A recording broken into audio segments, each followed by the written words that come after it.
How many of you have heard of disordered bipolar?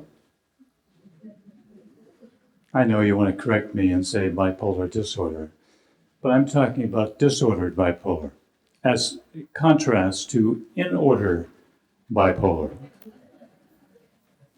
Well, I'm very familiar with the next presenter. I've taken 2 of his workshops. One of them is an all-day workshop in which he discusses how to help our clients go from disordered bipolar to in-order bipolar. You're going to learn many stages of steps to take a person from disorder to in order. It's going to be a fascinating presentation. So would you help me welcome to the stage Tom Wooten?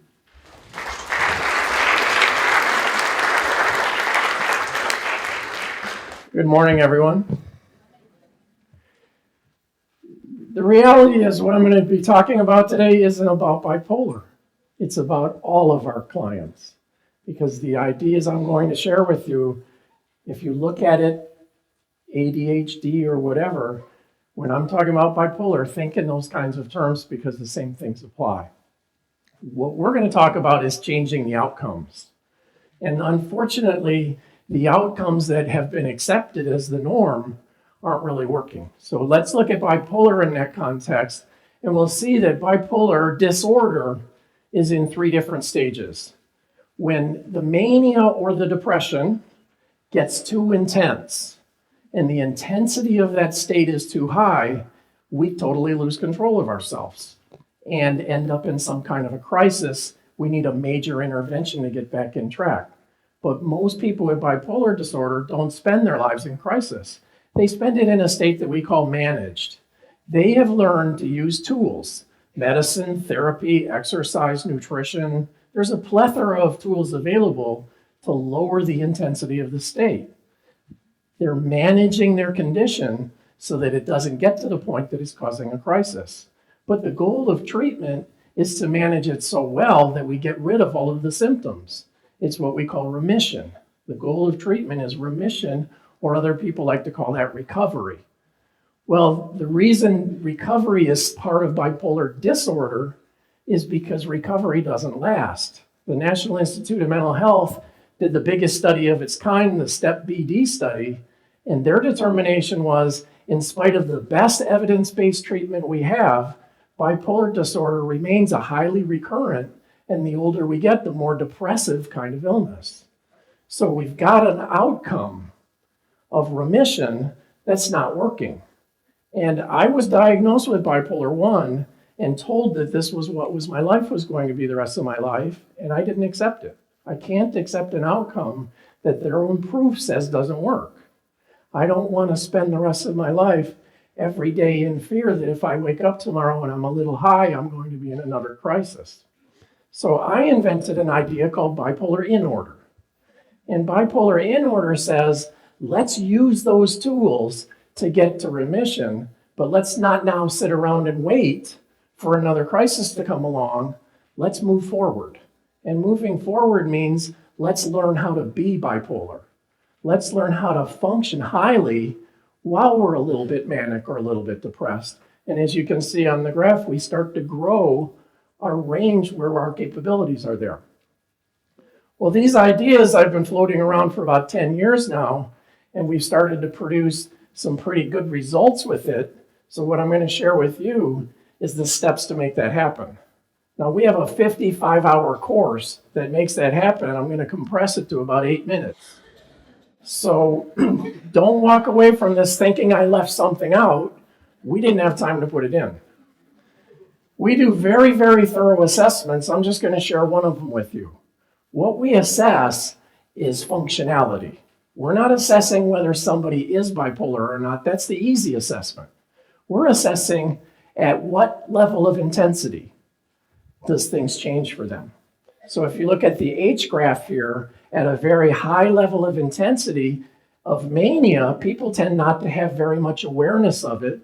They don't understand it very well. They function abysmally. They and the people around them are very uncomfortable with the state, and they tend not to value it. The reason people won't stay in remission is because if you look at the L graph, that's the lowest state they're capable of seeing, which is typically around a 40% mania. They are aware of that state. They do understand it at least somewhat, and they can function, sometimes even better than normal, and they like that state.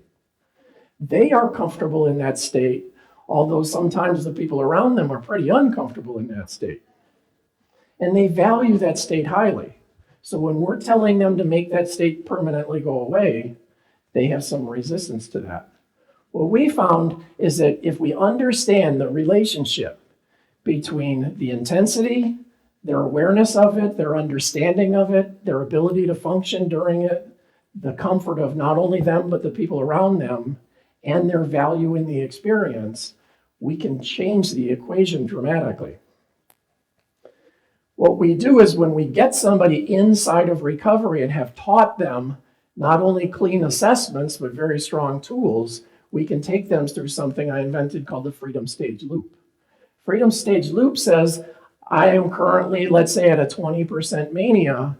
If I step into a 30% mania, that might be a little bit more than I can handle, but not so much more that I'm going to lose control. I'm going to start gaining skills there. If I go too far, I'm going to loop back to using my managed stage tools to reduce the state again. So that's a quick generalization of what we're doing. There's really 8 steps to how that process works. The first step we call recognizing our state. Now, most beginners are starting, so the 20 and the 30 and the 40 are highlighted. Most beginners need to start working there because 20 is where they're functioning highly, 30 is where they're slightly outside of their comfort zone, and 40 is where it's a little too far for them. We teach them to know the difference so well that they can tell the difference at any given moment. I'm currently at a 30 state, for example. They can tell you that state physically, mentally, emotionally, spiritually, socially, and career financially. They can tell you the difference between a 20 and a 30 or between a 30 and a 40 in all of those criteria incredibly well, and they can say why those things are different. Well, they also can tell you that their behaviors are different at all of these states, but their behaviors are different from the state itself.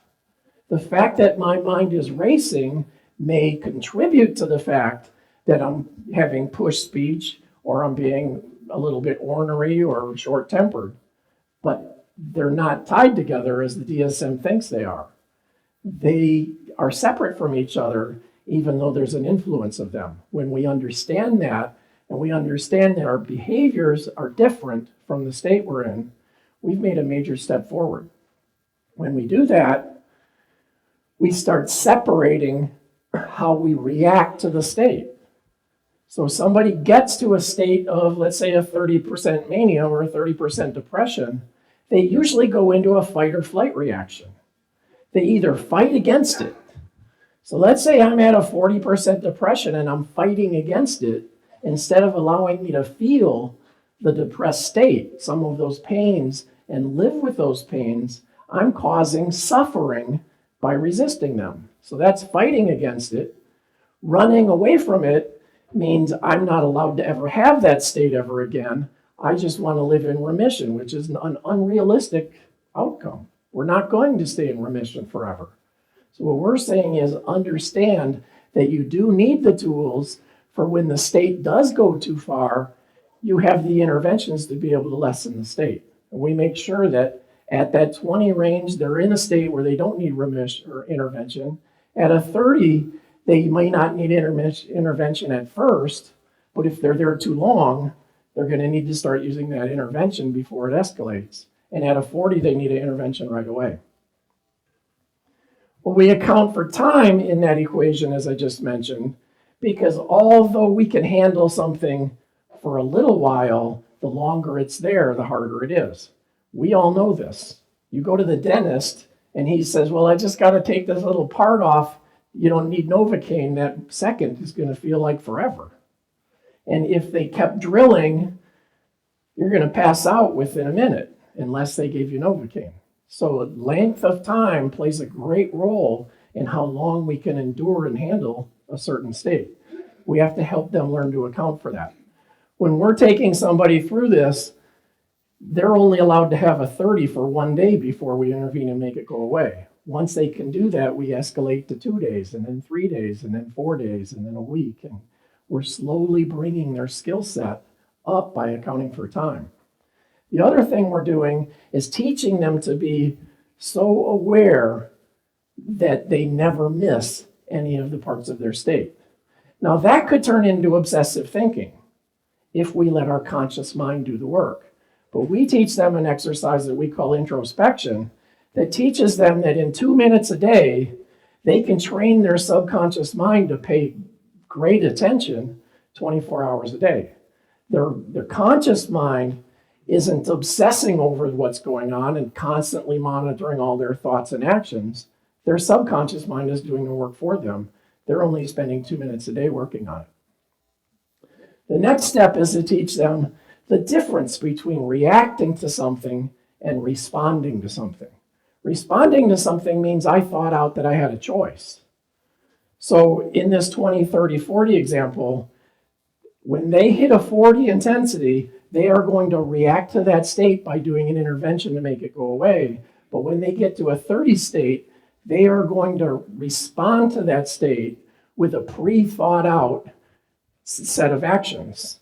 When I get to the 30 state of mania, I'm going to not be needed to ask to do the dishes. I'm going to get up and do the dishes. I'm going to take actions that make everyone around me recognize the value in me being in that state. Then we reassess their functionality. We do a very thorough assessment to make sure that their functionality has increased. And also we do an assessment to make sure that they can stay at that increased level of functionality for at least 30 days. Once they do that, we can help them expand their zone.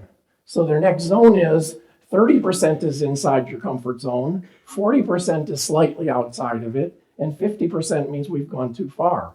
We're actually teaching them to be bipolar, not make it go away and live in fear for the rest of their lives. This is a dramatic difference between the current model that says, let's just try to make it go away. Well, Stephen Hinshaw, the chair of the department at Berkeley, he puts it really clearly. It's not about remission, it's about intervention and adaptation. We're taking something that we are, whether it's I'm a bipolar person or whether it's somebody who says I have ADHD or whatever else, I recognize the strengths and weaknesses in that state. I turn it to my advantage. I don't just live in fear that it's going to take over my life. I hope this makes a difference for all of you in your practices and you start thinking about the power of better outcomes and make that part of your lives. Thank you all very much.